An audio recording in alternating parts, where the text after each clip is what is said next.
എന്റെ പ്രിയ സുഹൃത്തുക്കളെ, മമ്മൂട്ടി എന്ന് പറയുന്ന ആ ഒരു ഗംഭീര നടൻ ജീവിതത്തിൽ സ്വപ്നത്തിൽ പോലും കരുതിയിട്ടുണ്ടായിരിക്കില്ല താൻ അഭിനയിച്ച ഒരു സിനിമയിലെ അസുഖത്തിന്റെ പേരിൽ തന്നെ ഇങ്ങനെ മാധ്യമങ്ങൾ അല്പമെങ്കിലും വേട്ടയാടുമെന്ന്.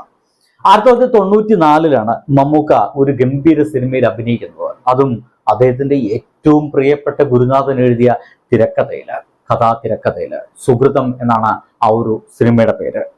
ഹരികുമാറാണ് ഈ ഒരു സിനിമ സംവിധാനം ചെയ്തത്. ഈ സിനിമയ്ക്ക് 2 നാഷണൽ അവാർഡുകൾ ലഭിച്ചിട്ടുണ്ട് കേട്ടോ. അതൊന്ന് ഈ സിനിമയുടെ ബെസ്റ്റ് സിനിമയ്ക്കാണ് നാഷണൽ അവാർഡ് കിട്ടിയത്, ഒന്ന് ഇതിന്റെ മ്യൂസിക് ഡയറക്ഷനാണ്. ഇതിന്റെ സംഗീതം ചെയ്തത് നമ്മുടെ ബോംബെ രവിയാണ്. ബാക്ക്ഗ്രൗണ്ട് സ്കോർ ആവട്ടെ നമ്മുടെ പ്രിയപ്പെട്ട ജോൺസൺ മാഷും. അങ്ങനെ അതിഗംഭീരം എന്ന് ഒരു പക്ഷേ അത് എത്ര തവണ പറയണമെന്ന് അറിയാത്ത രീതിയിൽ അഭിനയിച്ചു തീർത്ത ഒരു സിനിമയാണ് സുഗതം എന്ന് പറയുന്ന ആ ഒരു സിനിമ. എന്തുകൊണ്ടാണ് ഇപ്പോൾ മമ്മൂട്ടി ഒരിക്കൽ പോലും ആ സിനിമയിൽ അഭിനയിച്ച കഥാപാത്രം നേരിട്ട വിഷമങ്ങൾ മമ്മൂട്ടി ഇപ്പോൾ ജീവിതത്തിൽ അഭിനയിക്കുകയല്ല അനുഭവിക്കേണ്ടി വരും അല്പമെങ്കിലും എന്ന്, അല്ലെങ്കിൽ അങ്ങനത്തെ ഒരു അസുഖത്തിന്റെ പേരിൽ വേട്ടയാടുമെന്ന് പോലും അദ്ദേഹം ചിന്തിച്ചിട്ടുണ്ടാവില്ല എന്ന് ഞാൻ പറയാൻ കാരണം, സുഹൃതം എന്ന് പറയുന്ന സിനിമയില് മമ്മൂട്ടി ചെയ്ത കഥാപാത്രത്തിന് പേര് രവി എന്നാണ്. മുഴുവൻ പേര് രവിശങ്കർ, ഐ തിങ്ക്. രവിശങ്കർ ഒരു ജേർണലിസ്റ്റ് ആണ്. ജേർണലിസ്റ്റ് ആയിട്ടുള്ള ആ ഒരു രവിശങ്കർക്ക് ഒരു അസുഖം വരുന്നു. ഭാര്യയായിട്ട് ഗൗതമിയാണ് അഭിനയിച്ചിട്ടുള്ളത്. ഉറ്റ സുഹൃത്തായിട്ട് നമ്മുടെ മനോജ് കെ ജെയിനുണ്ട്. എന്തായാലും അസുഖം വരുന്നത് ക്യാൻസർ ആണ്, അതും ബ്ലഡ് ക്യാൻസർ. രവിശങ്കറിന് ബ്ലഡ് ക്യാൻസർ അത് സ്ഥിരീകരിച്ച നിമിഷം മുതൽ രവിശങ്കർ പിന്നീട് മരണത്തെ സ്വപ്നം കാണുകയാണ്. തന്റെ ജീവിതത്തിൽ തനിക്ക് ഇനി വേറൊന്നും ചെയ്യാനില്ല എന്ന് രവിശങ്കർ അറിയാതെ ചിന്തിച്ചു പോകുന്നു.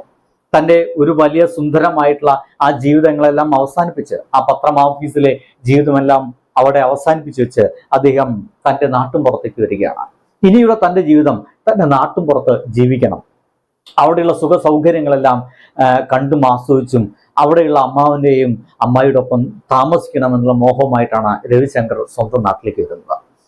സ്വീകരിക്കുന്നത് വളരെ സ്നേഹത്തോടെയാണ്. അവിടെ അമ്മാവനായിട്ടൊക്കെ അഭിനയിക്കുന്നത് ഉണ്ണികൃഷ്ണൻ ചേട്ടനാണ്. അതിഗംഭീരമായിട്ടുള്ള അഭിനയമാണ് കേട്ടോ, ഒരു സംശയമില്ല. എന്തായാലും അവിടേക്ക് രോഗാതുരനായിട്ട് മമ്മൂട്ടി അവതരിപ്പിക്കുന്ന രവിശങ്കർ എന്ന് പറയുന്ന കഥാപാത്രം അവിടേക്ക് എത്തുന്നു. പിന്നീട് അവിടെ അങ്ങനെ ജീവിതം ഇല്ലാണ്ടായി പോകാൻ വേണ്ടി പ്രാർത്ഥിച്ചുകൊണ്ടിരിക്കുമ്പോഴാണ് പണ്ടൊരിക്കൽ രവി പ്രണയിച്ചിരുന്ന, ഒരിക്കൽ വിവാഹം കഴിക്കുന്ന ആഗ്രഹിച്ചിരുന്ന പെൺകുട്ടി, തൊട്ട അയൽവാസിയാണ്, അവൾ വരുന്നതും ബന്ധുകൂടിയാണ്. അങ്ങനെ അവളോടുള്ള സാമീപ്യം അയാൾക്ക് വലിയ വലിയ മാറ്റങ്ങളൊക്കെ വരുത്തുന്നുണ്ട്. പക്ഷേ പതുക്കെ രവി മരിച്ചുകൊണ്ടിരിക്കുകയെന്ന് രവിക്ക് അറിയാം. അപ്പോഴാണ് ഒരു ഹോളിസ്റ്റിക് ആയിട്ട് വേറൊരു മനുഷ്യൻ അവിടേക്ക് വരുന്നത്. ഒരു ഡോക്ടറാണ്. പ്രകൃതിയുമായിട്ടുള്ള ജീവിതത്തിലൂടെ എങ്ങനെയെങ്കിലും ഇത്തരം അസുഖങ്ങളൊക്കെ ഭേദപ്പെടുത്താമെന്ന് രവിയെ ബോധ്യപ്പെടുത്തുന്നു ആ ഒരു ഡോക്ടർ. അദ്ദേഹത്തെ ചികിത്സയിലേക്ക് രവി മാറുന്നു. പതുക്കെ രവി പോലും പ്രതീക്ഷിക്കാതെ ക്യാൻസർ എന്ന് പറയുന്ന ആ ഒരു അസുഖം രവിയുടെ ജീവിതത്തിൽ നിന്ന് പതുക്കെ ഇല്ലാണ്ടാവുകയാണ്. പക്ഷേ ആ ക്യാൻസർ എന്ന് പറയുന്ന അസുഖം തന്നെ പതുക്കെ പിടികൂടിയിരിക്കുന്നു. താൻ ഇതുകൊണ്ട് ഇല്ലാണ്ടാവുമെന്ന് തീരുമാനിച്ചുറപ്പിച്ച ആ ഒരു നിമിഷത്തില് രവി ചെയ്യുന്നത് തൻ്റെ എല്ലാമായ ഭാര്യയെ തൻ്റെ സുഹൃത്തായിട്ടുള്ള മനോജ് കെ ജെയിനെ ഏൽപ്പിക്കുകയാണ്. അങ്ങനെ അസുഖം തനിക്ക് മാറുന്നു എന്ന് തിരിച്ചറിയുന്ന നിമിഷത്തില്, ഏകദേശം പരിപൂർണമായി അസുഖം മാറി എന്ന് തിരിച്ചറിയുന്ന നിമിഷത്തില് തൻ്റെ ഭാര്യയായിട്ടുള്ള ഗൗതമുമായിട്ട് ഒരു ദിവസം ഒന്ന് ലൈംഗിക ബന്ധത്തിൽ ഏർപ്പെടാൻ രവി ആഗ്രഹിക്കുന്നുണ്ട്. അവളെ തൻ്റെ മാറോട് അടുപ്പിച്ചു പിടിക്കുന്ന ആ ഒരു നിമിഷത്തില് ഗൗതമിയായി മമ്മൂട്ടിയുടെ ഭാര്യയായിട്ട് അഭിനയിച്ച ഗൗതമി പറയുന്നുണ്ട്, നിങ്ങൾ ഏൽപ്പിച്ചയാള് എന്നില് ആ ഏൽപ്പിച്ച ദൗത്യം നിറവേറ്റി കഴിഞ്ഞു എന്ന് വെച്ച് കഴിഞ്ഞാൽ, നിങ്ങൾ മനോജ് കെ ജെ എന്ന് പറയുന്ന നിങ്ങൾ പ്രിയപ്പെട്ട സുഹൃത്തിനാണ് എന്നെ ഏൽപ്പിച്ചത്. ആ സുഹൃത്ത് എന്നില് ഭർത്താവെന്നിരിക്കെ എല്ലാ നിലയിലും ആധിപത്യം സ്ഥാപിച്ചു കഴിഞ്ഞു.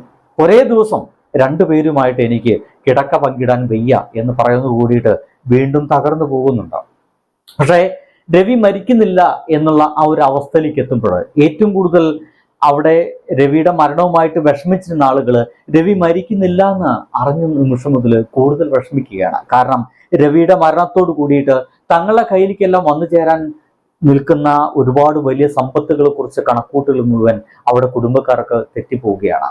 ഇതെല്ലാം രവി തിരിച്ചറിയുന്നു. തൻ്റെ ഏറെ പ്രിയപ്പെട്ടെന്ന് കരുതുന്ന തൻ്റെ കുടുംബം, തൻ്റെ അമ്മാവൻ, തൻ്റെ ഏറ്റവും പ്രിയപ്പെട്ടതെന്ന് പറയുന്ന തൻ്റെ ഭാര്യ, തൻ്റെ സുഹൃത്ത്, എല്ലാവരും തന്നെ പതുക്കെ വെറുത്തു എന്നും തന്നെ ഈ ജീവിതത്തിൽ നിന്ന് ഒഴിവാക്കപ്പെട്ടു എന്ന് തീരുമാനിക്കപ്പെടുന്ന നിമിഷത്തിൽ അദ്ദേഹം വീണ്ടും തൻ്റെ പഴയ പത്രം ഓഫീസിൽ എത്തുന്നുണ്ട്.